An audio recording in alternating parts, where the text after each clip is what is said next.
মধ্যপ্রাচ্যের দেশগুলোর মধ্যে সৌদিতে সবচেয়ে বেশি প্রবাসী বাংলাদেশি বসবাস করে। যাওয়া থেকে শুরু করে থাকা, খাওয়া, ভিসার মেয়াদ, কাজের ধরন তো আছেই। সৌদি থেকে জরুরি প্রয়োজনে কখনো দেশে ফিরে আসতে হলে তৈরি হয় জটিলতা। এক্সট্রিম মশার কয়েল প্ল্যান্ট ফাইবার দিয়ে তৈরি, ডেঙ্গু, চিকুনগুনিয়া বাহি সহ যে কোনো মশার বিরুদ্ধে দেয় এক্সট্রিম সুরক্ষা। যার পেছনে প্রধান কারণ 50 বছরের পুরনো কাফালা ব্যবস্থা। তবে এই সমস্যা আর থাকছে না। 50 বছরের পুরনো কাফালা ব্যবস্থা বাতিল করার ঘোষণা দিয়েছে সৌদি আরব। এর ফলে এখন থেকে চাকরি পরিবর্তন, দেশ ত্যাগ এবং ভিসা নবায়ন সংক্রান্ত কাজ আগের চেয়ে আরো সহজ হবে।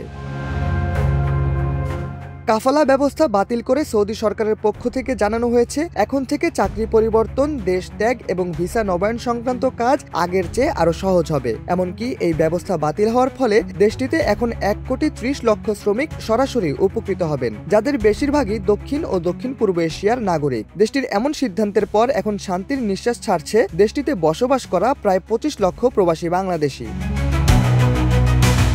22 অক্টোবর ভারতীয় গণমাধ্যম টাইমস অফ ইন্ডিয়ার এক খবরে বলা হয়েছে, কাফালা ব্যবস্থার পরিবর্তে সৌদি আরব এখন চুক্তিভিত্তিক কর্মসংস্থান মডেল চালু করেছে, যা শ্রমবাজারে নতুন দিগন্ত খুলে দেবে। নতুন এই ব্যবস্থায় অভিবাসী শ্রমিকরা নিয়োগকর্তার অনুমতি ছাড়াই চাকরি পরিবর্তন করতে পারবেন, এক্সিট ভিসা ছাড়াই দেশ ত্যাগ করতে পারবেন এবং আগের কাফেলা ব্যবস্থায় যে আইনি সুরক্ষা সীমিত ছিল এখন তা আরও প্রসারিত হবে। মানবাধিকার সংগঠনগুলো এই সিদ্ধান্তকে সৌদি শ্রম ইতিহাসের এক নতুন অধ্যায় হিসেবে বিবেচনা করছেন।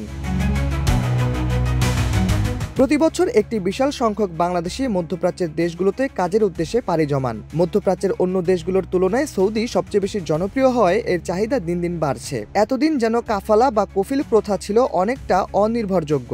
1950-এর দশকে উপসাগরীয় অঞ্চলে গড়ে ওঠা এই কাঠামোর আওতায় অভিবাসী শ্রমিকদের আইনি অবস্থান নিয়োগকর্তা বা কাফালার ওপর নির্ভরশীলতা ছিল। ফলে কাজ পরিবর্তন, দেশ ত্যাগ বা আইনি সহায়তা নেওয়ার মতো বিষয়গুলো নিয়োগকর্তার পূর্ণ নিয়ন্ত্রণে থাকত।